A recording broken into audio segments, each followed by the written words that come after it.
Welcome to Exploring Digital with Purr, a podcast for entrepreneurs and CEOs who want their businesses to benefit from a digital-first approach. Hi, and welcome to another episode of Exploring Digital with Purr. I'm joined today by Ben Matthews, who is the co-founder of Empower, which is a digital marketing agency in London, which specializes in working with charities and brands with purpose. Hi, Ben. Nice to meet you. Hi, Nick. Thanks for having me on.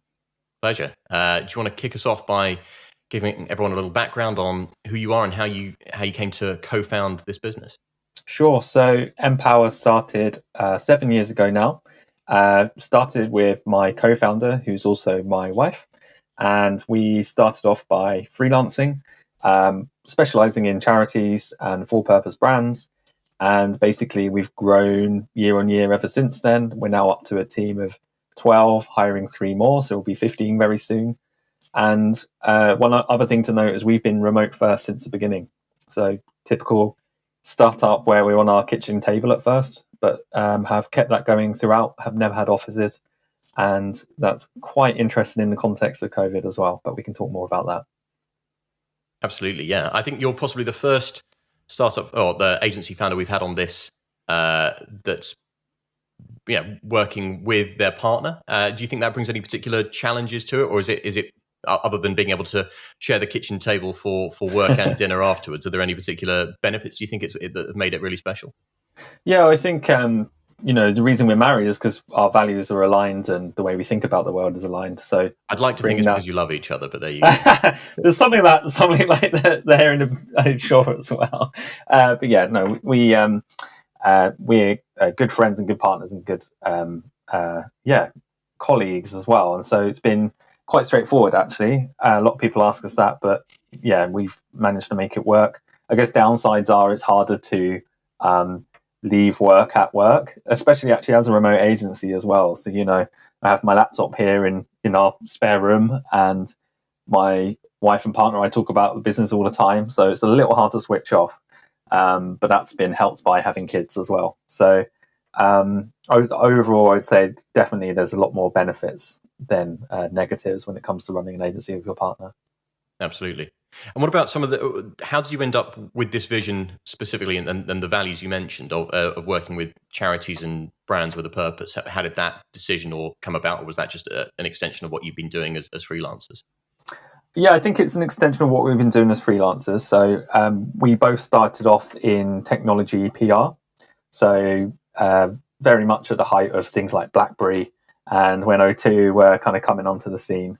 And we just felt it was really good and gave us good grounding and experience in how to work at an agency and how to run PR campaigns. But we were quickly moving across to things like digital and social as they were taking off more.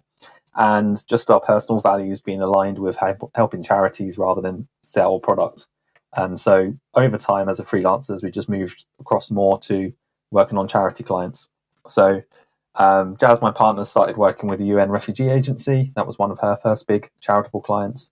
I worked with London 2012, the Olympics, and so was able to work across to a more cultural and arts side of things. And eventually we just built up our portfolio with charity clients and for-purpose brands. And over time, we just got our reputation for it. So actually niching down into that area over time, it just kind of snowballed over time, and now we're just known for that, and people come to us for that. And it's quite easy to say no to things that don't fit or clients that don't fit within that framework, really. So what are the main problems you solve, I guess, when you're working with a new charity or a brand with purpose? What are the issues that these businesses have had traditionally with digital strategy? I feel it's our typical client is someone who's from a comms background, so they're generally dealing with the media. They know that things like social media, email marketing, paid ads, search are important to the success of their organization and their comms function, but they often don't understand, obviously, the technicalities behind it, often don't understand the strategies that are effective. And so what they need is a partner who can basically translate what they're trying to achieve from a comms perspective into areas that they're not comfortable with or aren't 100% up to speed on. And so we are often seen as an extension to their comms team, and we look after website, email, social, paid for those clients. And so we kind of almost become part of their team. And I think that's really where they find value. And it's actually what we enjoy as well. We enjoy feeling embedded in the team rather than, like a hands-off agency who's just there to deliver. But very much part of them. Do you think it's fair to say that within the charity world that there are people don't necessarily appreciate a number of the differences that they're going to have to deal with in that comms role, even just down to the fact that there's a whole subset of technology that's specific to that world that people who aren't used to it just won't be experienced in? Absolutely. And we find that charities are attracted to bigger agencies who work on big name brands because they have a sexy showreel, a flashy website, and have the team to come and help them. So they often come with pro bono support, or they can severely discount support. But the challenge we often find charities have is that working with a typical agency who's more used to dealing with commercial clients, they're looking at things that aren't related to the impact that a charity has. So it's not selling widgets and improving, selling products. It's the impact that you have as a charity, the social impact. And there's a language around that. There's a way of measuring that. And as such, there's strategies to help achieve that for charities.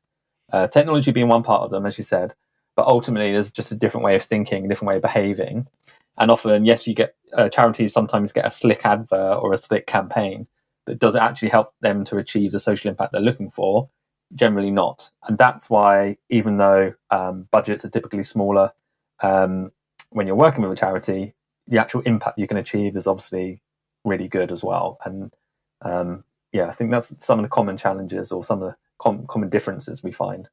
So and that's why we're happy to specialize as a charity agency. Yeah. So obviously you're boutique scale by comparison to a big team, yet you've got the charity focus. What's special or different about your process, I guess, that gets the brand or business to that outcome? What's your process of just not ending up with a flashy ad at the end, but something meaningful? Well, I think we work to understand the organization across what it's trying to achieve. And often, because we're embedding ourselves in the client, we can come up with unique perspectives that not only help deliver their immediate challenges, but point the way to other things to think about, other areas of work where digital could help support them. I would say it's fair that some organizations are a little bit behind their commercial equivalents in how they're using technology or digital channels to communicate about what they do. But, there's lots more charities as well who are more ahead. And I think doing interesting things. So just basically being a guide for them in the digital world and helping them understand where they are now and where they could look to be as a kind of trusted partner has got us where we are now. And I think as shown in our track record and the length of time that our clients stay with us, our retention record is really high. And that's because we come across as a trusted partner rather than an agency just aiming to deliver that flashy campaign. It's interesting you mentioned that some businesses are more behind others when it comes to communicating purpose. A number of the chats we've had recently with other digital marketing or PR type agencies have been very focused on purpose. Purpose is a big topic at the moment, and it does feel as though businesses are far more aware or self-aware in that regard now than they were a few years ago, specifically because of things like B Corp certification and increasing environmental focus. And the pandemic definitely had an impact on that as well. So do you think that there's actually more push from brands who weren't previously purpose-led, let's say, but are suddenly now considering, well, actually, this needs to change our comms overall? So are you seeing more businesses suddenly interested in your services because of this overall trend? Yes, definitely. I mean, we've had an increase in our revenue over the last year, which is probably a reflection of the interest in what we can offer, and also businesses being interested in more purpose in their work. But that's overall a good thing. Like if the whole of the business sector, for example, is focusing more on purpose, it doesn't matter if it's coming to us or not. It's great that more businesses are thinking that way. It's being led by several things. It's consumer demand, wanting more purpose-led products. And you see things like vegetarian, veganism products taking off, business models with inbuilt sustainability, for example, taking off as well. And so it's being driven by consumer demand, and that can be only be a good thing. The other side of things is government policy as well. If, for example, we do a lot of work in the sustainability sector, a lot more pressure is being put on businesses to be more sustainable, both in the products they create and services they deliver, but also in their supply chains. And also for big companies, it's even become a requirement of their reporting that they have to report on their sustainability measures. It's not just a consumer-driven thing; it's also becoming a business mandate in order to build this kind of thinking into the work they do. So I think the moment it becomes sort of compliance led is the moment where all the interesting purpose bit gets killed from it normally. But but it's a good thing though. It's a good thing though if we can be a more healthier, responsible way of doing business, then that should be applauded. But hopefully, people aren't seeing this as a money making opportunity as well. Absolutely, no. It's a boon and a benefit, hopefully, to society. It's going to be interesting to see how wholeheartedly people adopt it, and whether it's just a trend that is part of a wider shift, I guess. You mentioned earlier, or we touched on how in the charity world, technology is its own beast. There are specific suppliers, there are different conventions, there's different a collection of different audiences that people don't think of in the same way. You know, charities are one of the few people in the world who have this kind of legacies, for example. It's a whole different market that most brands never even have to consider. The idea of you're actually targeting someone in relation to their death. You know, there are so many intricacies to that market. Does that dictate your approach to choosing or recommending a technology approach, whether it's a charity or just a brand with purpose? How far do you go into sort of identifying the needs that are specific to their audiences for that campaign? Well, I think most charities have similar, not just setups, but the way they interact with audiences. So as you pointed out, legacies is one area there. There's also cash givers, so people who are giving off one-off donations. There's regular givers, so people who are giving monthly over time. And then you have things like high-value donors, which are people who can give, multiple thousands, if not tens of thousands of pounds to charities and write them a check to go and spend that. So there are common ways of charities thinking about the audiences. I think the challenge that a lot of charities are facing is that, again, you pointed out legacies. That tends to be older people who have a certain way of giving to charities. So they might get a bit of literature through the post and write a check on the way back. And I know some charities, that's their biggest source of income. They'll literally send out a brochure saying the work they're doing, asking for support.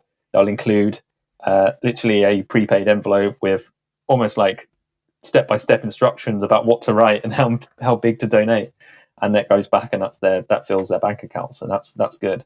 The challenge is that's going to go as a way of giving or a source of revenue for charities as those people start to pass away. And so the challenge is, how do you get young people into the mindset of giving to charities regularly? Now, there's lots of innovation happening around areas like influencers. So working with influencers and how to help work with them as ambassadors for charities. That includes things like gaming. So you have things like 24-hour game-a-thons where someone's live streaming on Twitch and they're encouraging their watchers, their fans, to give to charity whilst they're playing, and lots of everything in between. And I think the need to step away from legacy giving as a kind of guaranteed source of income and also with COVID as well, the kind of reduction in face-to-face fundraising. So you couldn't have chuggers out in the street for a whole year. Charity muggers, or what they called face-to-face fundraising, I guess you'd call it. Chuggers, I think. Because yeah, and also kind of reduction in challenge events, which is what you'd call things like the London Marathon. Like London Marathon didn't happen. That's a massive source of income for many, many charities. So there's a lot of innovation being driven around how to make up for that shortfall, and digital is naturally the way people go. Yeah, absolutely. We've been involved in a couple of campaigns this year with one of our products, Social Pops, which has been used by charities to kind of drive engagement with either regular givers or around sort of specific funds that people have been donating to. Because I think charities have found it not necessarily harder to reach out to people in a way. It's easier if they're at home, but that trying to maintain the relationship and ensure that people are kind of aware of the work you're doing is just as much of a challenge as ever. And yeah, what can you do when you can't physically see people on the streets? So it's been interesting being exposed to that. Well, I mean, on the flip side, we also are partial owners of a donation platform running on event challenges in the States, and that obviously ground to a halt over the last year, and we're picking that up again now. So I guess across the charity world, we're seeing that people have really had some challenges over the last year, and everyone's got to rethink their position. It's not just about technology; it's about how you fundraise, I guess, and that then dictates a lot of the strategies that have to be put in place. And your point there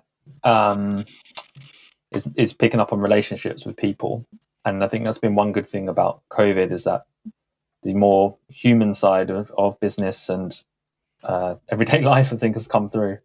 People have been working at home with kids or working at home in their flats, and so haven't been able to go out.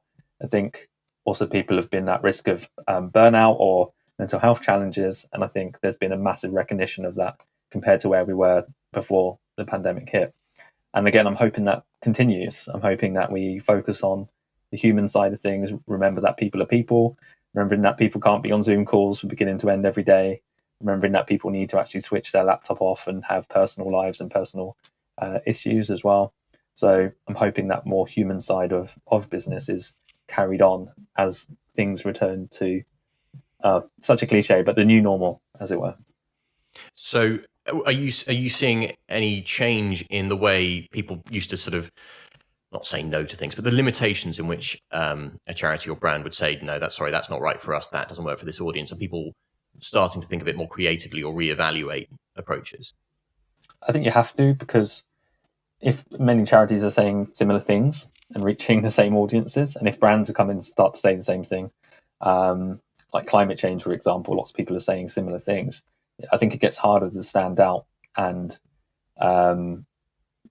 kind of show why you should be the cause that people are supporting over other charity who's doing something very similar. There are many great causes out there, and yes, the ones that are more creative or more thinking about that are naturally the ones that are going to not be winners, but deliver the most impact, is the way I think about it. I think you also have to think about the size of charities. So, the big top 10 in the UK will have more resources in order to withstand something like this, but also have more resource and capacity for creating creative, coming up with excellent creative that stands out, because that takes time and money to do well. But I think there are lots of organizations that are, maybe following more of a startup mentality or trying different things out of necessity and showing good results. So I think, we've seen some interesting things over the last year, and I think we'll continue to see some more as we come out of COVID. I mean, evidently, it's been a big shift over the past year, but fortunately, one that's shown increased revenues for you. Other than upping headcount and bringing more people into the team, is there anything you're changing about the way you run campaigns or you work with clients in order to support that increased demand, but also potentially different ways of working? Yeah, we've generally brought in more capacity because we found that our team was working too much during the last year. We actually found the biggest risk to us was burnout for our employees. With COVID and lockdowns, there were times when people couldn't do anything else apart from just being around their houses, weren't allowed to go outside. So naturally, people were working longer. They were sat in front of their laptops for longer, stretching into the evening and potentially into weekends as well. So we were definitely encouraging people to switch off, try different things, and make sure they're not working late at night. We emphasized to our clients as well about when we're available or not. And I think because that's another thing to pick up on is that a lot of clients who have been used to going to an office and working weren't used to working remotely. And so their boundaries kind of blurred as their work and home merged into one. So I feel like we were working extra hard as well to deal with the increased demand from clients who weren't used to remote working. And so that's been a big challenge as well. So yeah, basically it's increased capacity. It's make sure we're communicating clearly with clients about our preferred way of working, and making sure that our team are taking appropriate breaks, appropriate time off, taking their holidays. We've had a lot of organizations who are having to force their team to take holidays because people just haven't been taking them. So I think, again, emphasizing the more human side of things, we're not robots. We can't just carry on work indefinitely. We need time off. We need something different. We need breaks, and actually we'll come back more refreshed and more effective as a result. Definitely. And then was there anything about, other than just the way your team is working, is there anything that's specific about, are you revisiting your discovery process with clients in order to kind of identify new opportunities? Yeah, so we have been successful at offering audits at the beginning of our relationship with a client. So often, no matter what aspect of or the main service that we're brought in on, whether that's video or social or paid, we'll generally say to them we recommend doing at least a light touch audit across different parts of their business, their organization, both to understand how they operate internally, but also to identify other opportunities. Now, it's always about how can we make the most of the work we're doing with the client, but also we often don't actually implement a lot of it. So we often are capturing ideas and recommendations for digital opportunities for clients, and then at least the client then knows where they stand, what they could be doing. And often we find as well, digital is so integrated now across the organization and to different activities that they undertake, that for us to perform our job well, we often need the other parts of the organization to be up to speed as well. And so if we can help do that by giving an audit at the beginning, that helps us in our work and also the client understand where they need to be. Otherwise, the risk is we come up with a beautiful social media campaign with paid media elements. We send all this fantastic audience and traffic through to their website. But if their website can't cope with the demand or isn't optimized to convert those people into donors or petition signatories or whatever they're trying to do, then often it means our results aren't as good as they could be. And so it affects the way our work comes across. So we're taking the time to help clients make sure that all of their digital activity at least has the foundations in place and identify future opportunities for them to improve. Brilliant. Okay. So what are you seeing at the moment tend to be those opportunities? Is there a trend in terms of people haven't traditionally, optimized their website with that mindset? Charity websites used to be very sort of informational, and suddenly there's far more pressure on them to be generating leads or generating signatories, as you said. Is that one of the bigger opportunities, or are there others too? Yeah, I think what some charities do is because of COVID and the need to go to a more digital fundraising, they've improved their donation page and their donation form, and then started looking at things like Facebook ads and running campaigns and expecting people to go straight from seeing a Facebook ad for the first time through to the donation page and then giving.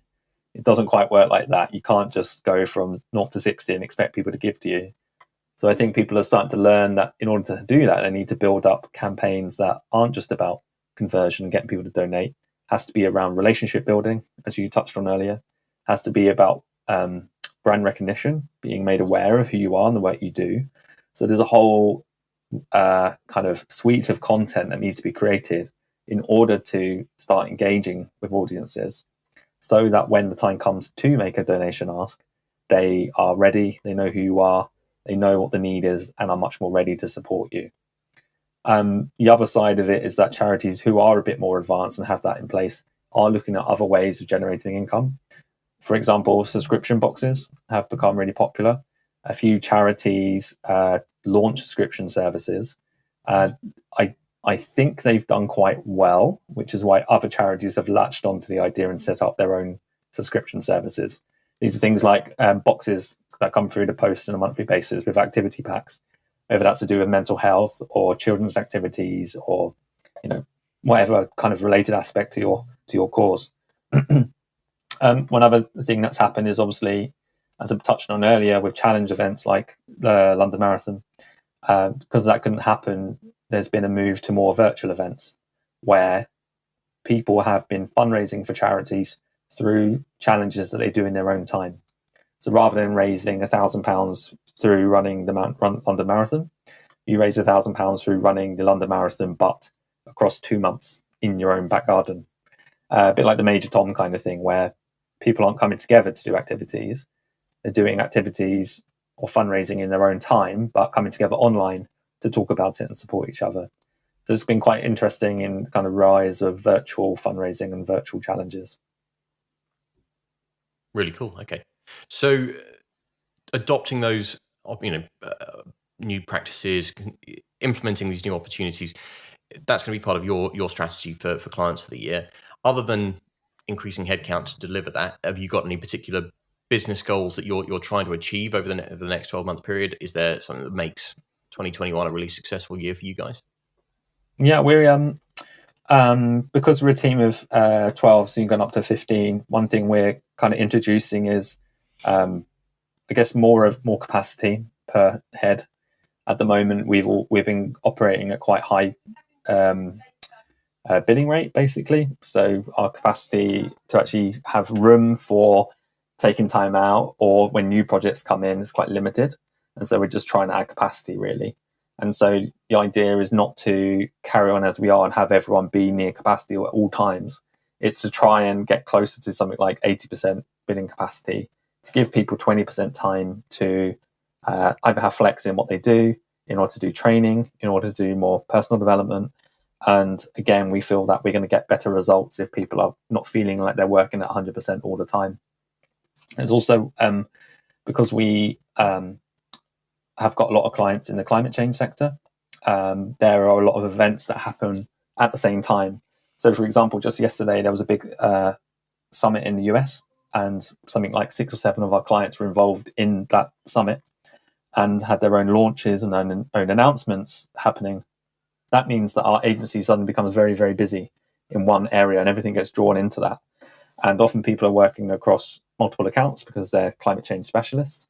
So they're drawn into quite a few projects and have to deliver it all at once.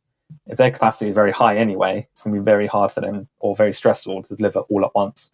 And so, again, bringing in more capacity and more space for our team more breathing room means that, more breathing room for when the activity really happens. Also, our client on one of those accounts actually did point out that all the big events of the year happen between September and November this year. And she comes from a commercial background, so I was wondering, what is the climate change sector doing, just putting all these events in these 3 months of the year? And so we had this for years, and around in a row now, we now know that September to December is some of our busiest time. I'm guessing e-commerce and commercial clients know that because it's the run up to Christmas. But yeah, this is something that we just need to bear in mind as well. As we get towards September, it's going to be very, very busy. Yeah. Sorry, 1 second. Sorry, Mindy, not now. Okay, hang on, I'll see you in a minute. Sorry, being hassled by the gardener. All right. So what would be your top tip for charities or brands with purpose for this year? Is there one thing you think everyone can take advantage of and improve their business? I think, yes, thinking about the relationship that you're building with people and not expecting a financial return straight away from that. I think we need to focus on building relationships over time. And that means not always asking. It's what's the value you can give back to your supporters or potential supporters, which means over time, they'll gradually be more inclined to support you in financial ways. So I think definitely emphasize the relationship, emphasize the kind of human thinking behind that, rather than just expecting people just to be data on a spreadsheet or numbers on your bottom line. It needs to be much more longer term thinking and longer term relationship building with people. I mean, that's how we've built our business. We've built our business with long term client relationships that are mainly retainers and improve over time. So actually, we started from a relatively small client base, brought in some high value ones. We've now been working with those people for 5 or 6 years. Our team members have been with us for 4, 5, 6 years. That means that we can better predict our revenue, better predict our headcount, the capacity and resource that are needed, and ultimately build a much more sustainable and, I guess, slowly growing, but still growing organization. Brilliant. Well, best of luck for 2021 and really excited to see how you guys do. Excellent. Thanks, Nick. And to you guys too. Thank you. All the best. Thanks for joining another episode of Exploring Digital with Purr. We'll see you next time. Thanks for joining. Remember to subscribe and follow us and to share today's insights with other businesses you know who want to stay relevant in a digital-first world.